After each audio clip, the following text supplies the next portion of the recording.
too many carpenters in our club, so they don't have too many fancy tools. I don't want to use the word different, but we like being unique.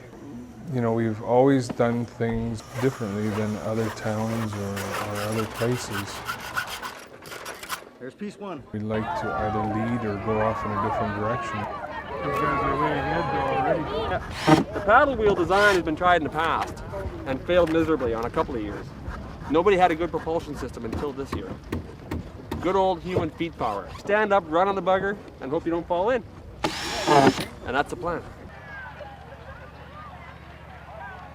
Craik is the only place that has the build, bail, and sail. I mean, you will see some pretty beautiful boats made for $100 and 4 hours of labor.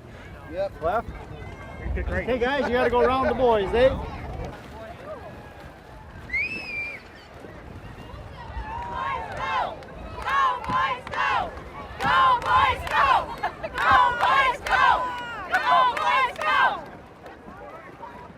Well, I think there was a sense a number of years ago that the community needed a boost. You know, all across the prairies, the towns are literally dying, and you know, certainly there are enough of us who live out here that didn't want that to happen to the community of Craik.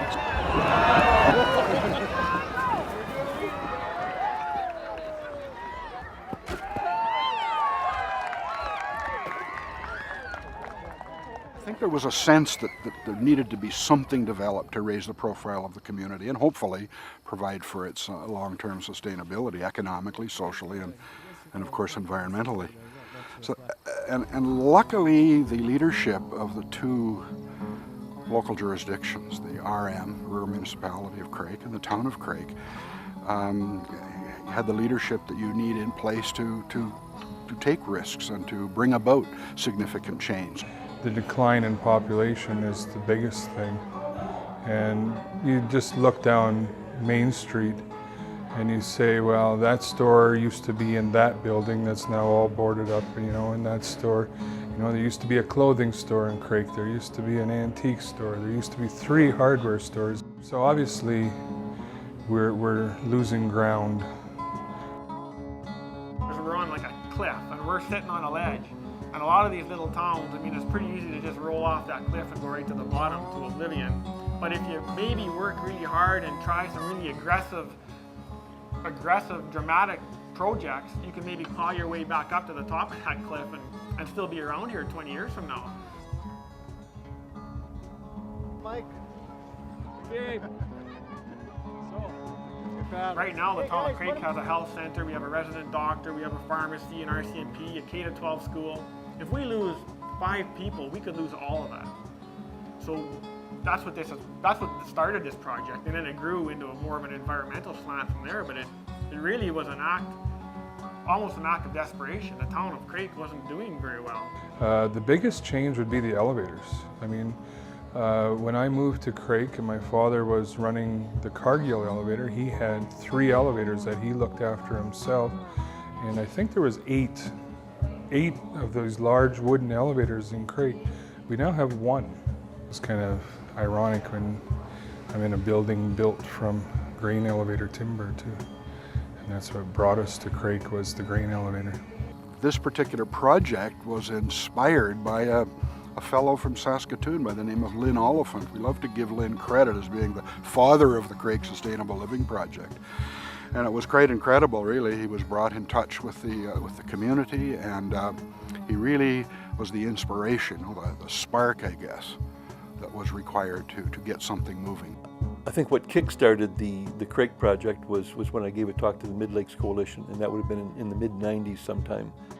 I'd gone down there to give a talk on where I thought rural Saskatchewan could go if they wanted to go in a more sustainable way, and that caught the fire of at least Peter Farden, who's a farmer outside of Davidson.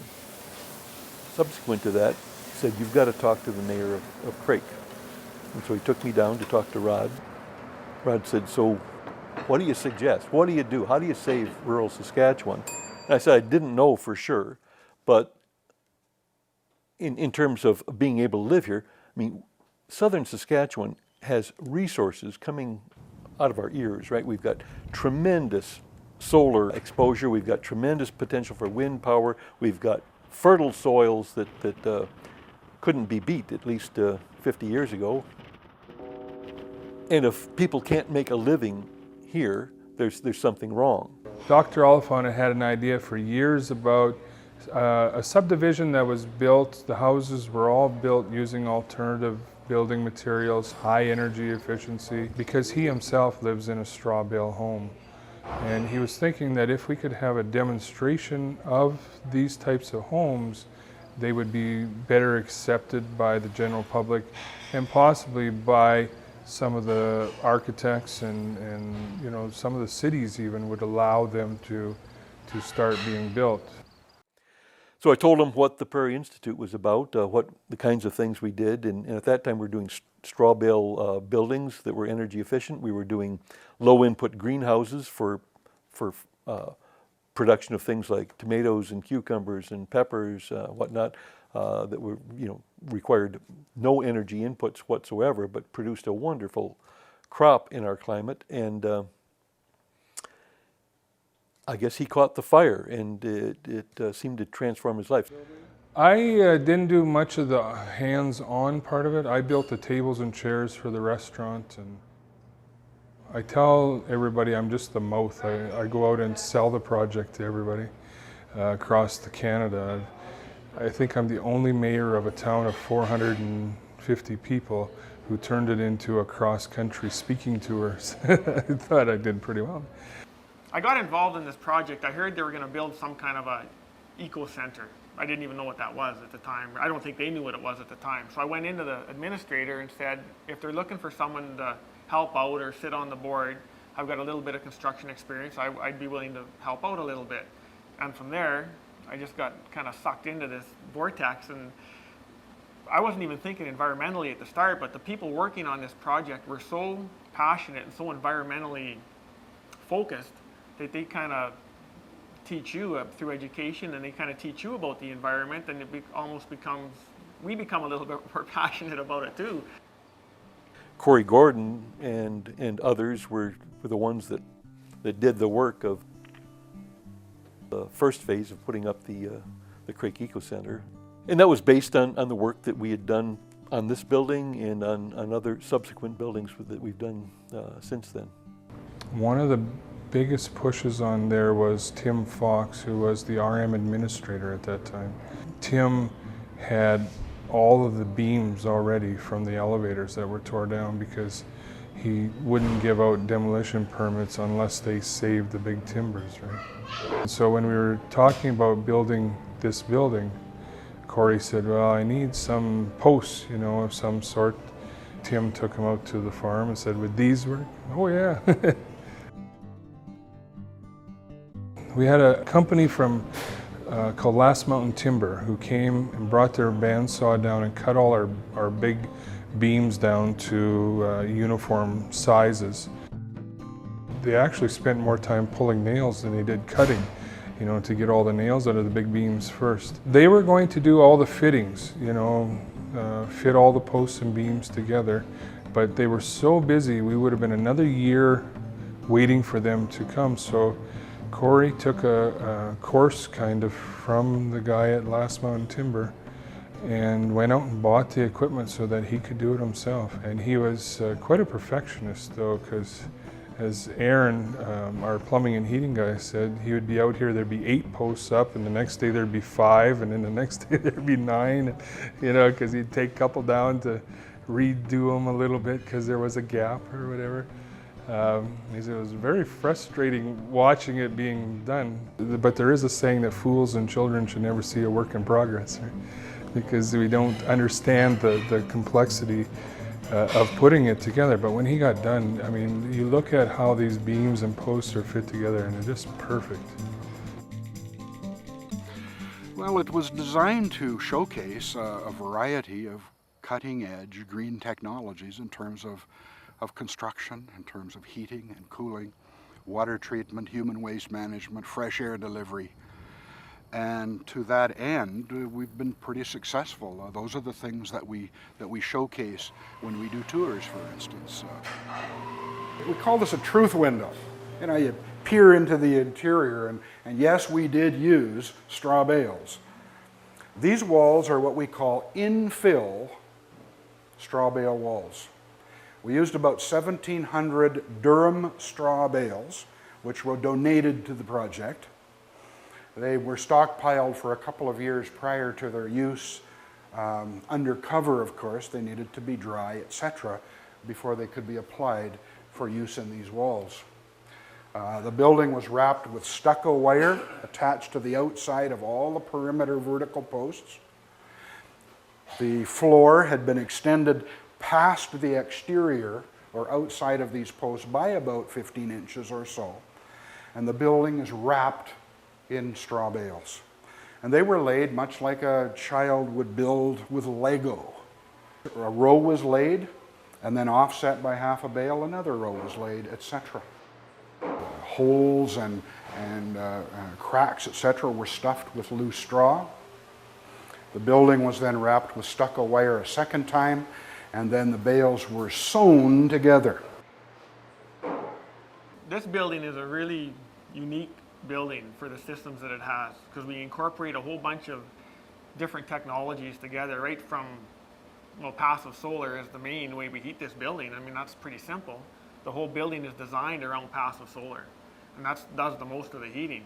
And then we have geothermal heat pumps, and we have a masonry wood stove, and all sorts of different things that we have all intertwined together to heat this building. And it's been working pretty well, very low energy costs, so we're pretty happy with it, really. Even the amount for bringing in fresh air into the building, for example, we don't bring in outside air at whatever temperature it is outside. Like yesterday, it was, what, 96 degrees? Well, instead of bringing in 96-degree air, we bring air in through earth tubes. And this pipe we have buried under the ground, they're 10 feet deep, and each pipe is 100 feet long. There's 5 of them, so it brings the air in under the ground for 100 feet before it comes in the building, and that cools the air off before it enters the building, so we don't have to cool it off with an air conditioner. At minus 35, if the sun shines with all these windows facing south, there is no heat. The geothermal pumps do not kick in. It just, sunshine, passive solar will warm this building enough. And I can tell you that on those cold days, on those, when, you know, in December, when the sun is very low on the horizon, on a bright sunny day when the blinds are open, this wall is beaded on with sunlight, and of course a lot of heat is generated as a result. And in the evening, long after the sun's disappeared, you can feel the heat coming from this wall. It's quite amazing. A lot of people brought out rocks, special rocks. One, there's a piece of amethyst there that a family found when they were on holidays in Ontario years ago. They brought it out, asked us to put it in the wall, and now it's in the wall. And they come out when their family's home visiting. They come out, they talk about the fun they had on that holiday as they're looking at this rock type of thing. There's another rock that went through a guy's hay bind, cost him $4,000 or $5,000 to fix it, so he saved that rock. That rock isn't going back in the field, it's a $5,000 rock. He put it in the wall. There's a bunch of different pieces of this building that have those types of stories, and it just makes it, I think, a much better building. The bricks in our masonry oven, for example, they came from the old elementary school that was torn down in Craik about 20 years ago. Some people saved the bricks. The brick mason put a call out to the community, and they brought these bricks back out. So the bricks in that oven came from our community. Most of the people in town went to school in that school, and now the bricks are here, so it's kind of gives the town a little more ownership in the building. When you have geothermal and radiant floor heat, you have to decide how you would like your building cooled or heated tomorrow, because that's when you'll get whatever you do today. So you have to watch the weather a lot more closely and rely on them. And when they say, 40% chance, what do you do? Geothermal is kind of a misnomer. When you say geothermal, people think you're drilling down to the bowels of the earth and getting the heat out of the earth, but you're not. We've got 4,800 feet of pipe buried under the parking lot. It's 10 feet deep. There's 8 600-foot loops. They go out 300 feet and back into the building, and it's just an antifreeze solution that's pumped around and around. It leaves the heat pump, goes out under the ground, and comes back, and it picks up that ground temperature. It's 52 degrees, I think, Fahrenheit year-round at 10 feet deep here. So it picks up that temperature, comes back into the heat pump, and we take that temperature and we turn it into about 105 degree water. that we use to heat the building through. It's like an air conditioner in reverse is how they work. This particular area, prior to it being what you see now, our native plant garden, was a slope that had to be stabilized. Didn't want it to wash away. The heavy rains we get, of course, in this part of the world, right? We also wanted to demonstrate the use of xeriscape approaches to landscaping. And we wanted to demonstrate that lots of things will grow in this area without extensive watering and the use of fertilizers, etc. So what you see here is a diverse range of plant species from lots of different places on this earth that will grow at this latitude. Another really interesting feature we have in this building is the toilets. We have composting toilets, and they get a lot of attention, as much attention as anything in the building, really, because of the way they work. They look like a outhouse toilet. They're kind of like an indoor outhouse, and they work really well. They're what makes the building as viable as it is.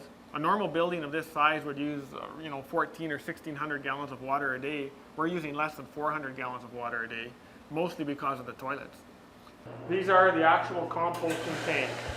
They're what all the product, all the solids and the liquids falls into these tanks, and it just basically lays there and composts. If you look on the top, you can see the exhaust fan, and that's actually sucking air down through the toilets and out through a stack that goes to the roof. So that's why there's no odor with these toilets, because there's actually negative pressure in the bathrooms, and all the odor is drawn right from point of stink, I guess. Well, this door gets you into where the action is, I guess. That's where the material is actually composting. That's the business end of the composting toilets. That's where the red wigglers are, and that's where all the product is, the uncomposted product. And down here is where we actually pull the finished compost out. This will turn into solid finished compost, and this other black box here is the pump that pumps the liquid off into the white tank. It's a 500-gallon tank where all the liquid from the toilets gets pumped into. It's like a earthy, composty smell, and it's pure pee that's gone through a big pile of poo, and now it's a great compost. It's amazing how it works. It takes a horrible liability and turns it into a great asset. And we use that liquid nitrogen on the golf course as a fertilizer. He fertilizes the trees with it. It works really good. And it'll be, 7-8 years before we get any solid compost out of it, because it takes a long time for that to work. That's a really great demonstration of something people should be putting in public buildings, because you end up with a really good product, and it saves you thousands and thousands and thousands of gallons of water that you don't have to treat to come in, and you don't have to treat as it leaves. The Eco-Village is, at this moment, is going through the process of being finalized by community planners, a provincial organization. I think it's a case very similar to the Eco-Center, is you need to get some action, some buildings happening, and then it will get other ones started. We have the flax packaging plant that's being built.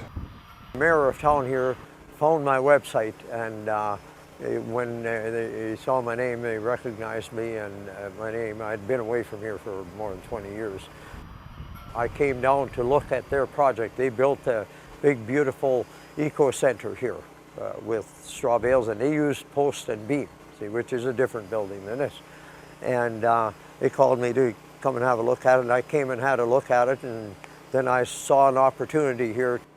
We're going to be packaging the flax here, cleaning it, and also manufacturing flax-related products such as flax soap. We're going to be making the flax cushions here. We're going to be making flax beds here.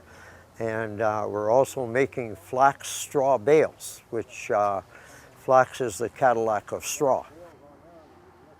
We're going to be running a school out of here as well as a storefront. We'll be running a school teaching the straw bale construction right from start to finish. We'll be creating a lot of jobs. There'll be jobs in making the bales, in handling the bales. There'll be crews of guys to go out and build houses for those people who don't want to build their own. The future plan is to build a straw bale motel here and also a large greenhouse to grow fresh organic vegetables. What's happening with these small towns is these young people are graduating from here and they're leaving. They're going to Alberta, they're going everywhere. We've got to start keeping them in our towns or we're losing our towns everywhere. This being something that we could create, probably anywhere from 30 jobs and up. There's all kinds of jobs that can be created from this. If some of the related initiatives get up and running, for instance, the Hemptown initiative. Hemptown is a company out of Vancouver that in 2004 announced that in 2007 there would be up and operating a hemp fiber processing plant in Craik. So, there could be some jobs created as a result of that. We have farmers that are ready and able to produce hemp as a crop to be used in that facility. So those are economic spin-offs. When you see, in our guest book, and we've had people have come from 35 different countries in the last 2 years just to see our building and take a tour or to walk through it. And from every province and territory in Canada and from numerous states. Then that's great. That's when you realize that maybe we have I knew that before, but it really drives home that we have something here. We find people are asking a lot more questions, and as energy costs rise, more and more people are deciding that maybe this is an alternative that they would like to look at. I like the basic idea of it. There's a lot of energy, solar energy, and basic information that's been put in here and tried in here. That at least somebody has to try it with the geothermal heating and like I say, the basic solar stuff and the washrooms and all that kind of stuff. It's something that it's a technology that really is not all that complicated, but unfortunately most people don't know about it. Yeah, I've been involved in a couple of solar houses. I've done an active solar house for a member of my family, and my own house in Regina is a passive solar house. And again, it's not terribly complicated, just a bit of solar orientation and roof overhangs that cut off summer sun and let winter sun in, and a little extra insulation, and like the wall here, which is a heat retention wall. I've got some people call it Trombe wall or a Trom wall that the sun shines in on, and will heat up during the day and give its heat back at night.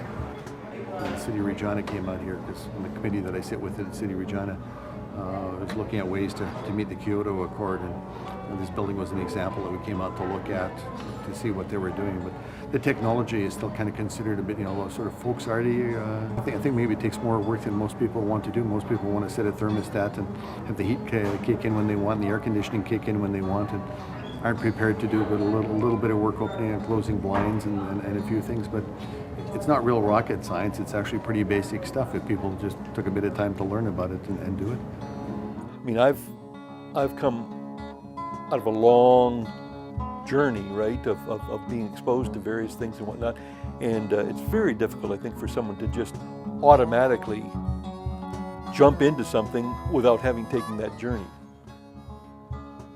So there's a big journey for a lot of those people in order to change the way they look at the world, change the way they see themselves in relationship to the world. So there's, I think, continual challenges. We've become a society that wants instantaneous gratification at no cost, whether that's money or labor. A lot of the things that are more sustainable and at the same time much more personally fulfilling require a lot of work. And I don't think a lot of people today are prepared to do that. The people who were on the core group changed rapidly. The people on the fringes are changing slowly, and then there's always them that fight change right to the end.